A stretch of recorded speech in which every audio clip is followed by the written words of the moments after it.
Welcome back into Wake Up America. We just were hearing from Kentucky Congressman and Oversight Chairman James Comer. He was talking about the corruption in the Biden family. They are going to have two whistleblowers testifying on Capitol Hill next Wednesday. That's the breaking news this morning.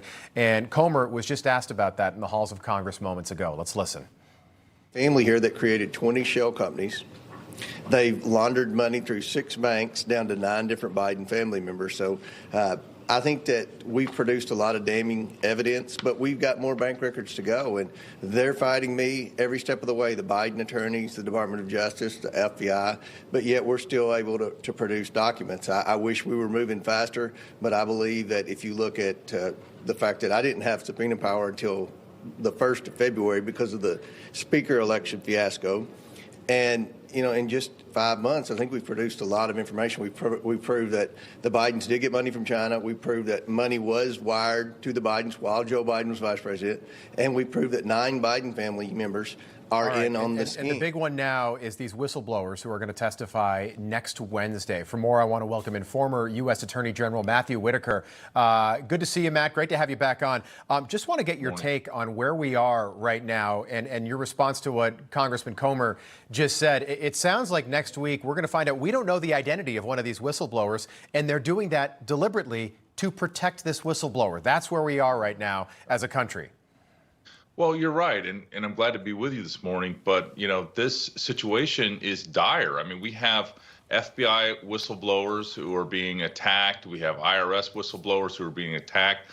Obviously, this administration is trying to punish anyone who speaks up and tries to share the truth. So these are, incredibly tenuous and dangerous times. I think what Congressman Comer's doing in that committee is very important work. It is going slow, but he's being methodical about it, and that's the way you have to do these types of investigations. Mr. Attorney General, what'd you make of Christopher Wray's testimony on Capitol Hill yesterday? Did you find him to be credible and believable? And I understand that you were Attorney General, so the Director of the FBI would be, you'd be reporting to the Director of the FBI would be reporting directly to you. But what did you make of that testimony yesterday?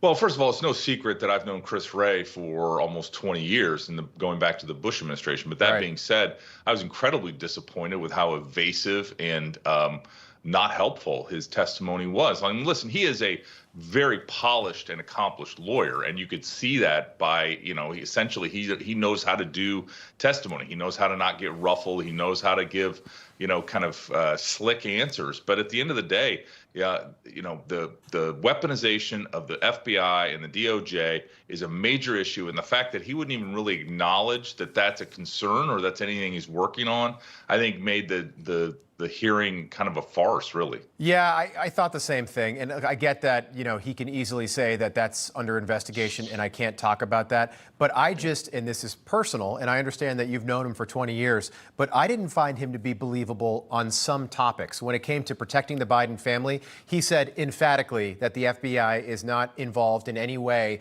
in insulating the Biden family or Hunter Biden, for example, from possible charges from the DOJ or in any way from what might be posted on social media. I just didn't think that he was credible or believable. And I think the American people who probably didn't pay attention to this yesterday, because let's be honest, it's the middle of July and people are living their lives, but I think they expect more from the director of the FBI.